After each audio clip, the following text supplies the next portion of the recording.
éviter tout ce qui est susceptible d'entrer en contact, qui nous pousse à entrer en contact avec les autres, de transmettre, n'est-ce pas, le virus. C'est ces gestes-là qu'il faut éviter. Quand les gens donnent la paix, même si on dit de ne pas se toucher, ils ont toujours tendance à aller vers l'autre et à l'embrasser. Or, dans le livre de liturgie, on dit on donne la paix si cela convient. Or, nous sommes dans une situation très délicate à cause de cette pandémie. Donc, pour le moment, on peut suspendre cela. On dit si cela convient. Donc, allez lire, n'est-ce pas, dans le livre de liturgie. La communion, selon la décision des évêques du Cameroun, il y a deux manières de donner la communion ou de recevoir la communion.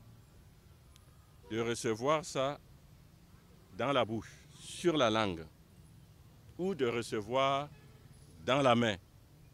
Or, nous savons que en recevant, en donnant, mettant, n'est-ce pas, la communion, la sainte communion sur la langue, il est possible de toucher directement la personne. On doit pour le moment suspendre cette manière de recevoir la communion. On donne la communion dans la main, la sainte communion dans la main. Voilà ce que nous avons essayé de faire.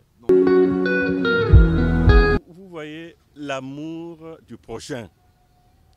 Comme je venais de le dire, se situe au même niveau que l'amour que nous avons pour Dieu. Si nous aimons Dieu, avec tout ce que nous avons comme intelligence, comme force, comme tout, de la même manière, nous devons aimer nos frères. Donc, si maintenant, effectivement, je sais que j'ai en moi quelque chose qui puisse, n'est-ce pas, contaminer l'autre, que ce soit le virus que nous connaissons ou d'autres maladies, je n'ai pas le droit de contaminer mon frère parce que je l'aime. On pourrait, n'est-ce pas, bien développer le Christ qui nous dit voilà, que quand nous faisons du mal à notre frère, c'est à lui-même que nous faisons cela. Donc nous devons tout faire pour ne pas contaminer nos frères. Si quelqu'un vient d'Europe, même s'il pour le moment ne sent rien, il doit faire attention que peut-être j'ai les germes en moi qui ne se sont pas encore développés. Comme on dit, il faut observer 14 jours. Mais il faut le faire. Ce n'est pas, je dirais que ça devient une obligation morale. Il ne faudrait pas qu'on prenne les armes pour dire que, ok, vous devez aller en camp. La personne sait même que si je suis un danger pour mes frères, donc je dois, n'est-ce pas, avoir une attitude responsable. Voilà. Certes, on n'était plus de 50 personnes, mais on a pris toutes les dispositions. Les gens, en entrant, se sont lavés les mains, purifiés. Il y avait l'alcool, ils l'ont fait. En principe, ils ne se sont pas touchés, puisque le contact s'est fait quand nous nous touchons, quand nous nous saluons, le contact se fait à ce niveau-là. Donc, chacun devait faire tout pour ne pas toucher l'autre.